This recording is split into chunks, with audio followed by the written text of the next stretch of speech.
Минималната плата во Македонија е доволна само за гладување, тврди СДСМ. Според нив, состојбата е особено лоша во Штип, каде доминираат текстилната и кожарската индустрија, гранки во кој платата е помала и од државниот минимум. Недозволиво е работничките и работниците во текстилната и кожарската индустрија да работат по цел ден, а да имаат екстремно ниски плати.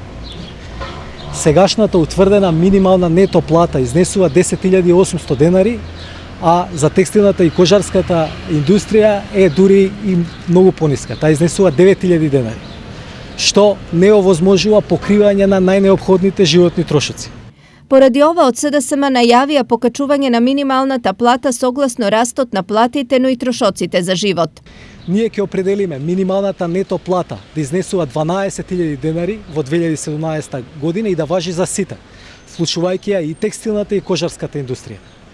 За да нема отпуштање на вработени, ќе се создаде еден фонд за покривање, за обезбедување на стандардот на живот на работниците од текстилната и кожарската индустрија, кој што ќе обезбеди значаен дел, кој ќе покрие значаен дел од растот од ова зголемување на минималната плата.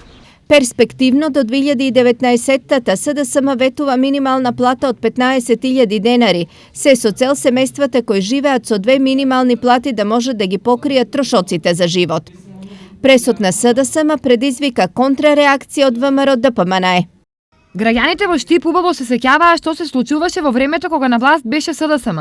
Затварање на Македонка, Стибо, Црвена звезда, Политекс и Селена. Илјадници наши сограѓани останаа без работа. Илјадници семејства во Штип останаа на работ на екзистенцијата. Токму во Штип најсилно се почувствува погубната и криминална транзиција на СДСМ, од која во цела Македонија настрадаа 200.000 работници. СДСМ очигледно сакаат да заборават, но граѓаните убаво знаат дека во времето додека тие беа на власт не постоеше категоријата минимална нето плата.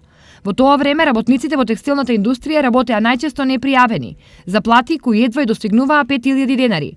Вработените за кои денес СДСМ зборува беа третирани во нивно време како луѓе од трет ред, без право на достоинствена плата и оставени без елементарна екзистенција. Стои во реакцијата на ВМРО ДПМНЕ.